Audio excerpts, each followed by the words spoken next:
Hello అండి అందరికీ చూడండి మన ఛానల్లో వచ్చే ప్రతి వీడియో కూడా ఎడ్యుకేషన్ పర్పసే కానీ ఏది కూడా ఇంటి రికమెండేషన్ అయితే కాదు. ఓకే చూడండి, ఈరోజు మనకు మార్కెట్ మంచి గ్యాప్ అప్తోనే ఓపెన్ అయింది. ఆ తర్వాత కూడా మనకు ఫస్ట్ హాఫ్ అంతా కూడా మార్కెట్ అంతా కన్సల్టేషన్ మోడ్లోనే ఉంది.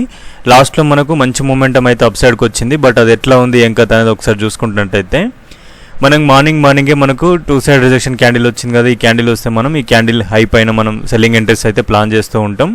మీకు టెలిగ్రామ్లో కూడా మీకు 23,990 దగ్గర నుంచి నేను సెల్లింగ్ ప్లాన్ చేస్తున్నానని చెప్పి మీకు పోస్ట్ కూడా పెట్టడం జరిగింది. అక్కడి నుంచి ఒక 60-70 పాయింట్లు అయితే మనకు వచ్చింది డౌన్ సైడ్కి. ఆ తర్వాత మళ్ళీ రిటర్న్ అనేది వెళ్ళిపోయింది. ఎప్పుడైతే మనకు ఇటు ఈ క్యాండిల్ వస్తుందో ఈ క్యాండిల్ తర్వాత మనకు మూమెంటం అనేది ఇట్లా రిజెక్షన్ వచ్చిన తర్వాత ఇమీడియట్గా మనకు మూమెంట్ లేదు అని కూడా మీకు మెసేజ్ చేయడం జరిగింది. ఆ తర్వాత కొంచెం వచ్చినట్టే వచ్చింది, సడన్గా మంచి మూమెంటం అప్ సైడ్కి అయితే వెళ్ళిపోయింది. ఓకే, ఈరోజు ఇట్లా జరిగింది. ఈరోజు ఏం జరిగింది అనే టెలిగ్రామ్ అప్డేట్స్ కూడా మీకు ఇచ్చిన తర్వాత మీకు అనాలిసిస్లో చూడండి. ఇది మన అఫీషియల్ ఛానల్, మన ట్రేడింగ్ సంబంధించింది. ఇది మనకు ఎవ్రీడే మీకు తెలుగులో అప్డేట్స్ మీకు మార్నింగ్ 9 to 9:30 లోపు మీకు అన్ని అప్డేట్స్ మీకు పోస్ట్ చేసిన తర్వాత ఇంపార్టెంట్ సంబంధించిన అప్డేట్స్. ఆ తర్వాత నేను తీసుకునే ఎంట్రీస్ ఏమైతే ఉంటే మీకు పోస్ట్ చేస్తాను కదా. 23,990 దగ్గర నేను ఒక సెల్లింగ్ స్ట్రాటజీ తీసుకోవడం జరిగింది. దీనికి సంబంధించి మీకు క్లియర్గా మెన్షన్ చేసిన చార్ట్ కూడా పెడతాను ఎవ్రీడే. ఇక్కడ నుంచి వెళ్ళి మనం సెల్లింగ్ స్ట్రాటజీ తీసుకుంటున్నా, రిస్క్ అయితే 100% ఉందని కూడా మీకు చెప్పడం జరుగుతుంది. ఇక్కడ నుంచి వెళ్ళి మనకు అనుకున్నట్టుగానే పిన్ టు పిన్ ఎంట్రీ వచ్చింది. ఇక్కడ నుంచి వెళ్ళి చూడండి 990 నుంచి వెళ్ళి మళ్ళీ ఒక 60 to 70 పాయింట్స్ అయితే వచ్చింది. 1:3, 1:4 కూడా మనకు సెల్లింగ్లో అయితే వచ్చింది. బయింగ్లో 1:2, 1:3 వరకు బయింగ్లో రావచ్చు. మెయిన్గా చూసుకున్నట్టయితే మనం ఇటువంటి మూమెంట్ వచ్చినప్పుడు మళ్ళీ తర్వాత కూడా మీకు ఎంట్రీస్ చూసుకున్న తర్వాత ఇటువంటి మూమెంటంలో మూమెంట్ లేదు కాబట్టి వీలైతే ఎగ్జిట్ అవుతారని కూడా మీకు పోస్ట్ చేసిన.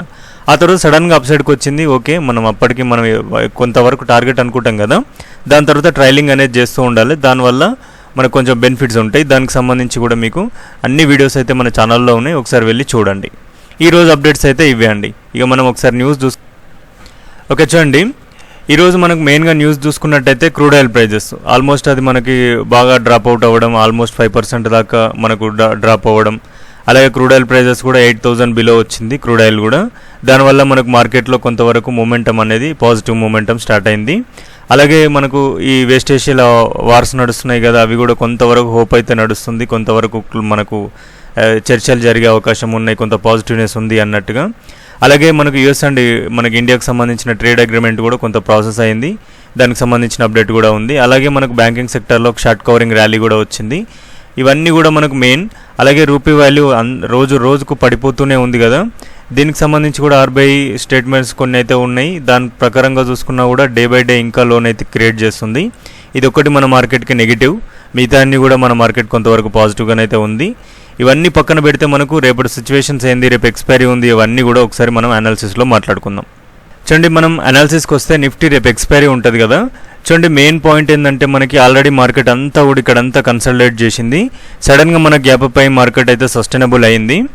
ఈ క్యాండిల్లో కూడా మనకు స్ట్రాంగ్ మూమెంటం అయితే కనబడుతుంది. ఒకవేళ రేపు ఫ్లాట్ ఓపెన్ అయినా లేదంటే డౌన్ సైడ్కి వచ్చిన 23,990 అనేది ఇంపార్టెంట్ లెవెల్. ఇక్కడ నుంచి మళ్ళీ బౌన్స్ కూడా అవ్వచ్చు.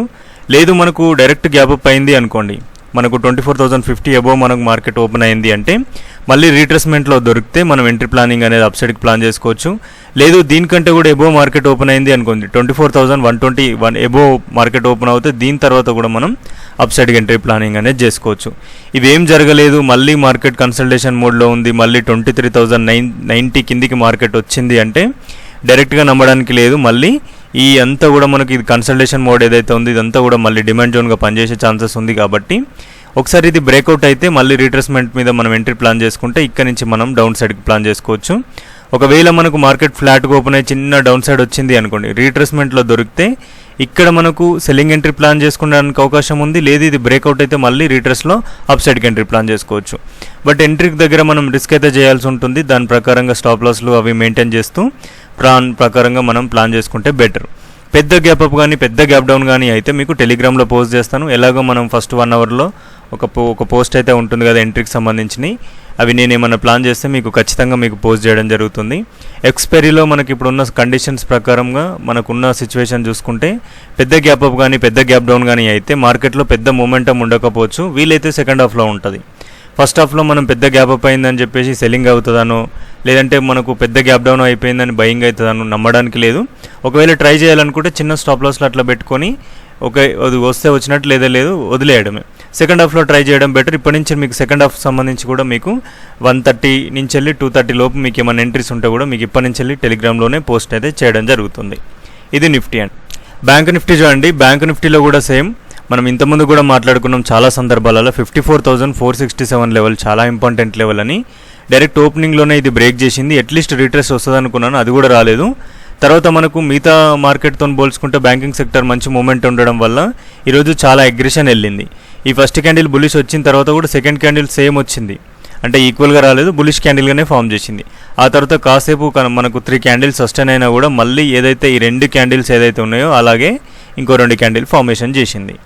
ఇప్పుడు చూడండి మనకు బ్యాంక్ నిఫ్టీలో ఏంటంటే మనకు ఆల్రెడీ మూమెంట్ స్టార్ట్ అయింది ఈరోజు. రేపు ఒకవేళ మనకు దీంట్లో ఈ హైప్ కంటే డౌన్ సైడ్లో మార్కెట్ ఉన్నా లేదంటే ఈ హైకి పైకి వెళ్ళి మళ్ళీ ఎప్పుడైతే ఈ రోజు క్లోజింగ్ కిందికి మార్కెట్ వస్తే దీంట్లో మళ్ళీ షార్ప్ సెల్లింగ్ కూడా రావచ్చు. దీంట్లో హైలీ రిస్క్ ఉంటుంది.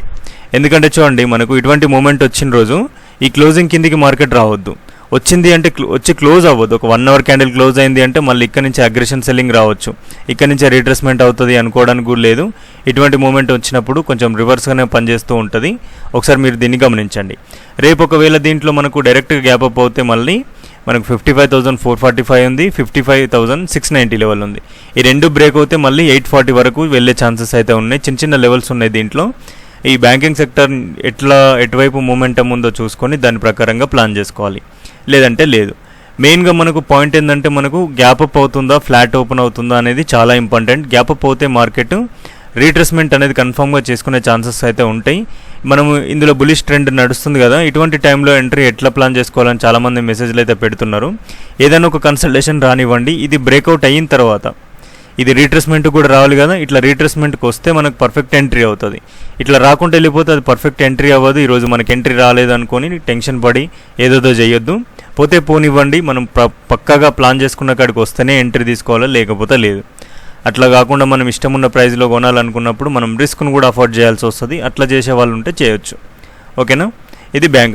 సెన్సెక్స్ చూడండి. సెన్సెక్స్లో కూడా చాలా ఇంపార్టెంట్ లెవెల్స్లోనే మార్కెట్ ఉంది.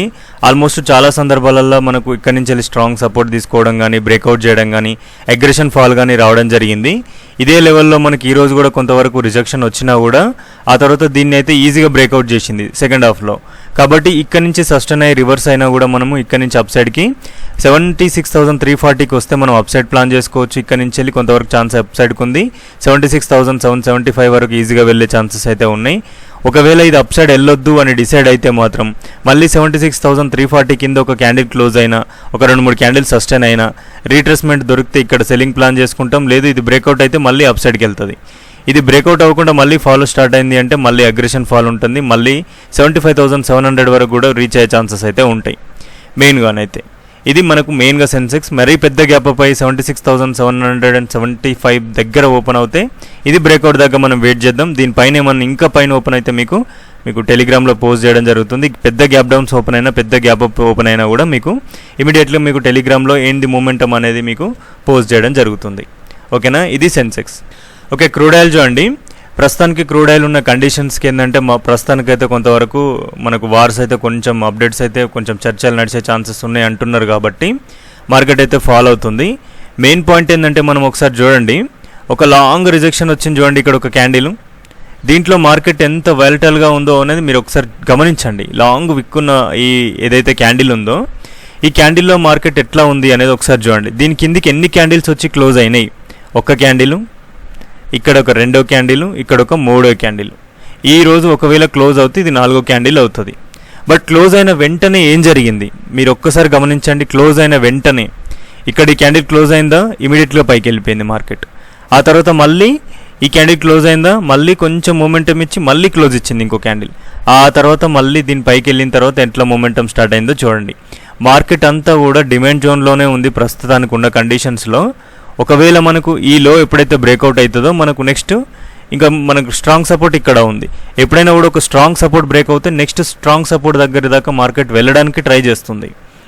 లేదు మనకు ఒక స్ట్రాంగ్ రెసిస్టెన్సీ బ్రేక్ అయితే నెక్స్ట్ ఉన్న రెసిస్టెన్సీని బ్రేక్ చేయడానికి ట్రై చేస్తుంది. బట్ మనకి ఇక్కడ ఏంటంటే ఫస్ట్ ఇక్కడ ఒక హై క్రియేట్ చేసినప్పుడు ఏంటంటే ఇక్కడ ఉన్న హైని బ్రేక్ చేసి మంచిగానే క్లోజ్ ఇచ్చింది. ఆ తర్వాత ఓకే ఫాల్ని రెస్పెక్ట్ చేసినా మళ్ళీ పైకి వెళ్ళే ఛాన్సెస్ అయితే లేవేమో అనుకుంటాం. బట్ సెకండ్ టైం వచ్చినప్పుడు ఇక్కడ మనకు ఒక హైని వదిలేసింది, మళ్ళీ ఇక్కడ ఒక హైని వదిలేసింది, ఇప్పుడు ఇక్కడ ఒక హై ఉంది, 3 హైలు మిగిలి ఉన్నాయి ప్రస్తుతానికి. ఒక్కసారైనా పైకి వెళ్ళి కిందికి రావాలి మార్కెట్, మనకి ఏదైనా డౌన్ఫాల్ వచ్చే ఛాన్సెస్ ఉంటాయి. బట్ ఉన్న కండిషన్స్ ప్రకారం న్యూస్ ఎక్కువ డిమాండ్ చేస్తుంది కాబట్టి మార్కెట్ని అంతా కూడా ఏదైనా న్యూస్ ఏదైనా వరస్ట్గా వచ్చినా ఏదైనా డైరెక్ట్ డౌన్ సైడ్ రావాలి మార్కెట్. 7,000 వరకు వచ్చే ఛాన్సెస్ అయితే ఉన్నాయి. ఏదన్నా మనకు ఈ న్యూస్లు కొంచెం హెవీగా మనకు వార్స్ అయితే కాకుండా, ఏ యాక్షన్స్ తీసుకోకుండా, ఈ స్టేట్ ఆఫ్ హార్మోజన్ కండిషన్స్ కొన్ని తగ్గించినా కూడా మనకు ఇది 7,000కి వచ్చే ఛాన్సెస్ అయితే ఉన్నాయి. ఏ మాత్రం చిన్న మిస్లీడ్ అయినా ఇమీడియట్గా 10,000 దాటిపోతుంది మార్కెట్. కాబట్టి దీంట్లో ఏంటంటే ప్రస్తుతానికి ఏం చేయొద్దు. ఈ విక్ జోన్లో మార్కెట్ వెళ్ళి మళ్ళీ డౌన్ సైడ్కి వెళ్ళి మళ్ళీ పైకి వచ్చినప్పుడు మాత్రం దీంట్లో అప్ సైడ్ ప్లానింగ్ ఏమన్నా ఉంటే చేసుకోండి.